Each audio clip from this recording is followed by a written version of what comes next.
okay, that's crazy. I experienced that and then I read about it. So that feels really real to me. And so these White Watchers, right? And so when I got home from Egypt, remember I told you I was seeing these banshees all over my property. But when I got home and sort of settled back into life, I started to notice that I wasn't seeing the banshees anymore.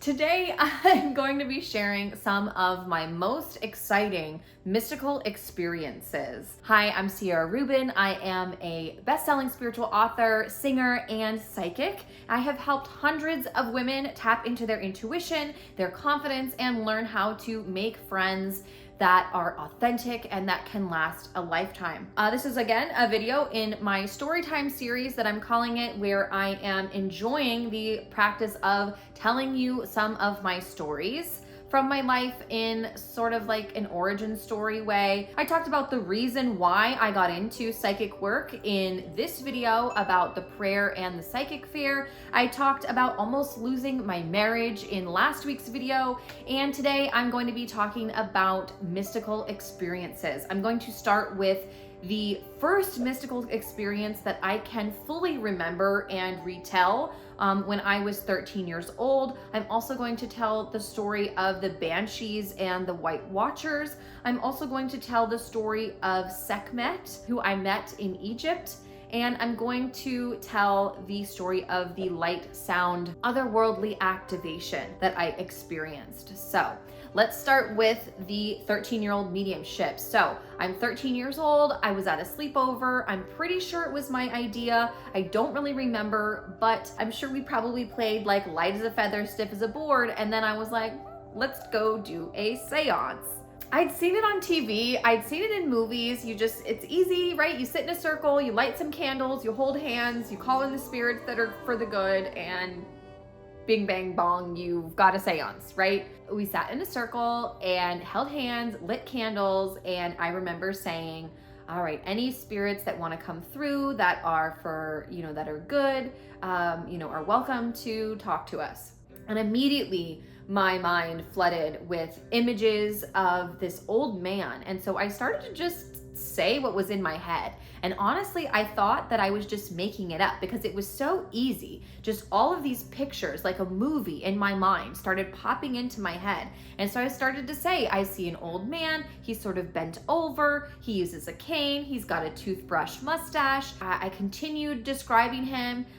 He is playing pool. He tells me that he's a pool shark. And as I continued and got with the story of what I was seeing and got to the point where I said, he says he's a pool shark, the birthday girl, it was a birthday sleepover, didn't mention that at the beginning, she gasped and she said, I didn't know where you were going with this, but when you said he was a pool shark, I knew that is my grandfather and he died.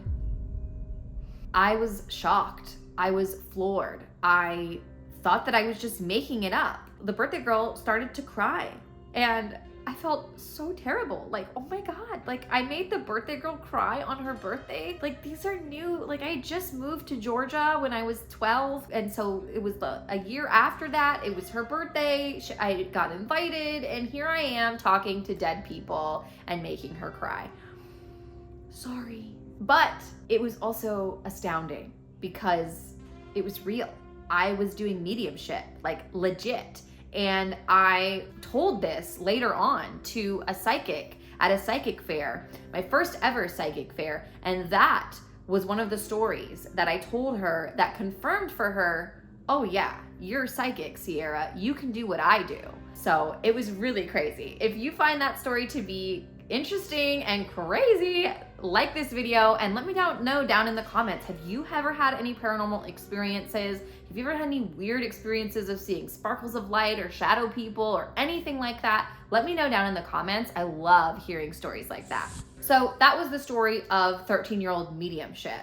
Now I'm going to get into a story of what started happening when I first started to open my third eye. So this was after my initial psychic awakening in 2015. It was probably later on into 2015, maybe even beginning of 2016. I started to see banshees on my property. And if you don't know what a banshee is, She's basically like a really creepy hag of a woman, really, really scary looking, like hair in her face, might almost look kind of skeletal, really sunken in, just looks nasty. And they are female, feminine spirits that are like cursed spirits. It is a real thing. They do exist in the frequency spectrum of what you can experience of the spirit world. And at that time, I still had a certain level of fear in my field, in my vibration. I hadn't done the shadow work required in order to eliminate those types of experiences,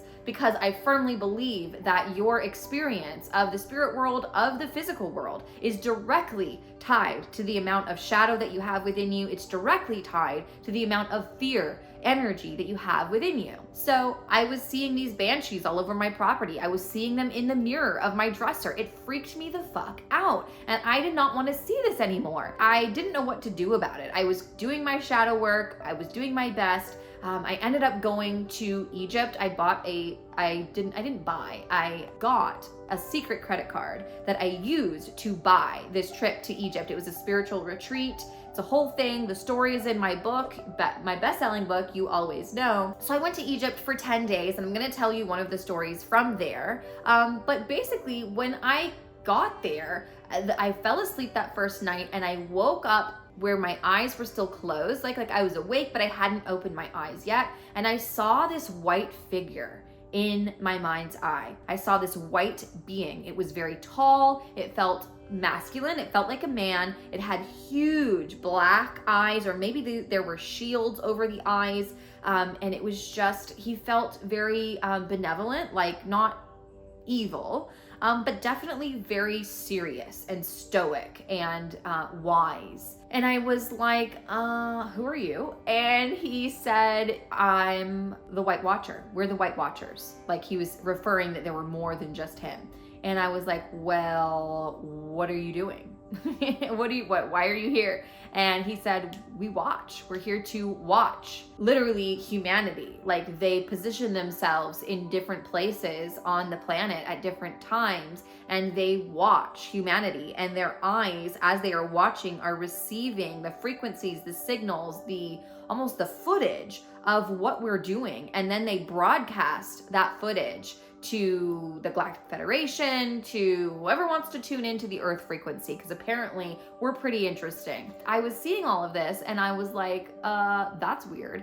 Later on, I read a book called Custodians by Dolores Cannon. And in that book, she was a psychotherapist. She interviews people who want to go under hypnosis to relieve certain addictions or emotional issues. And she started to have clients come to her and tell her about these extraterrestrial experiences that they were having.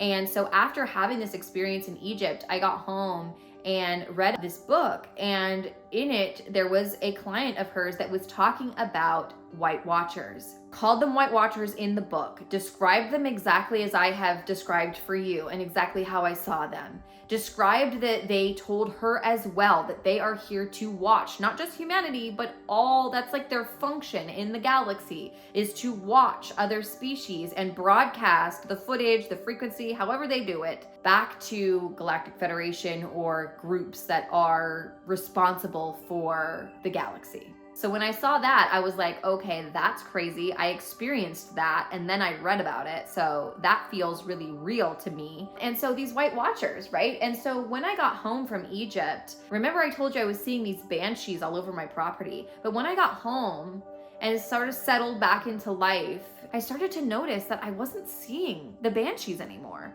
In fact, I was seeing these White Watchers that I had seen in Egypt everywhere, all over my property. And so I started to get a little freaked out by that too, but not as freaked out, because remember I said they're not evil, they were benevolent.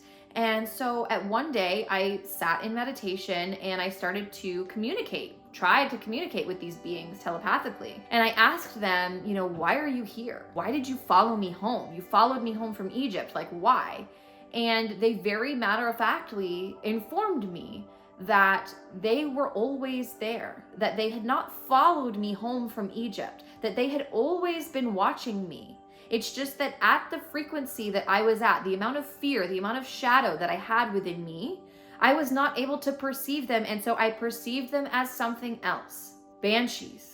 And so that was the experience that really hit home for me and illustrated for me that your frequency directly relates to what you experience both in the spirit world and in the physical world. And I haven't seen banshees since. The next story that I'm going to tell you is about Sekhmet. So Sekhmet is a lioness goddess that is in Egypt, that was talked about all throughout dynastic Egypt, perhaps was even a real being that visited Earth during the age of Leo. But we were journeying through all these different temples in Egypt. It was amazing. It was so powerful. I was having all these experiences, right, of these White Watchers and the like. This was one of our last days where we were sometimes able to go where the public wasn't normally allowed to go because the retreat leader had a lot of experience and the guards knew him really well, so they trusted him. And you need to know this about the temples in Egypt, is that pretty much all of the statues have been removed, either throughout the thousands of years by robbers or by collectors, museums, explorers, personal collections, private collections. All of the statues and items inside of these temples had been removed. And they're all in the museums, and we would go and see them there. So we walked into one little annex, one little holy of holies within one of these big temple complexes, and there was a big iron door. The guard unlocked the door, opened the door to this tiny little annex, this tiny little room. And in one of the passages, one of the sections of this room was an even smaller room. And inside of that room was a black granite statue of the goddess Sekhmet herself. I still get chills thinking about it and feeling the energy and feeling all of the rituals and the magic and the communication through meditation and telepathy that had taken place in that temple, in that room. And we went into meditation and we began to do a ritual where we were chanting, we were sounding, using sonic vibration, using sound to connect with the energy in that room. And I started to have a vision during that meditation. And the vision began with me face first in fur, like burying my face in fur. And I remember feeling like, oh, I'm about 10 years old. I'm also female in this life. And I am just in love with this animal, this being that I am just cuddling. And as I started to move my face away, I noticed I had a comb in my hand. So I was grooming this creature, this being. I never actually backed up far enough to see the face of the being. I wish I had, but I was just so overcome with emotion that I started to cry in real life, in this life. As I was seeing myself combing this being, I heard in my mind's ear, "Hello, sister." And that shocked me. That gave me a lot of resistance. And I thought, no, like, I'm not your sister. Like, I am a lowly, devoted servant. Don't call me that. That's very uncomfortable. Please don't call me sister. The voice said again, "Hello, sister. Yes, you are. You are worthy." She said, "You are chosen because you choose." And the first part of the message of her calling me sister was her reminder, and I want to relay this reminder to you today, like this video, if this is compelling, that we are equals. We are worthy of interfacing on an equal level with beings of this nature, with extra-dimensional, extraterrestrial, whatever you want to call it, advanced beings, that we are brothers and sisters with beings of that advanced nature. We are not unworthy of considering ourselves on the same level, on the same worthiness scale in the eyes of God, in the eyes of source energy. So don't ever think that no matter who lands here or who makes themselves known to you or who starts to communicate with you, you are worthy and you are an equal of theirs. You have all of the same ability to cultivate the skills that these beings have within you. All right, so that was the first part of the message. And then the other part was, you are chosen because you choose. She said, you are chosen because you choose. Now, in the spiritual community, we have a lot of this whole, you're chosen, we're the chosen ones of the bloodline, of the da-da-da-da-da, and the priestesshood, lineages, and beautiful. Thank you so much. We thank ourselves and each other and our ancestors for carrying these lineages forward. And we also need to let that go and recognize that we are chosen simply because we choose to step into our calling. You are chosen. You are a chosen one when you choose to step into self-mastery, when you choose to step into becoming the best version of yourself possible, full self-realization, full self-actualization, full self-love. And when you achieve that, you then understand your unity with one another. That by loving yourself, you recognize that your oneness with everyone else means that you can have love for everyone else. And being chosen because you choose doesn't make being chosen any less special, because there's a lot of people that are not choosing. There's a lot of people that are not choosing to step up into their calling, but you are. And so you are chosen. And I want to invite you to continue to choose yourself, to continue to choose awakening, to continue to choose to remember who you are, all of who you are. All of who you are meant to be, all of who you came here to be, all of who we were created to be, with that powerful message from Sekhmet. With that, if you want to watch more videos that will inspire you to fully awaken and self-realize, check out these 2 videos right here. I love you today and every day. Make sure you subscribe to my channel, and I will talk to you soon, girl.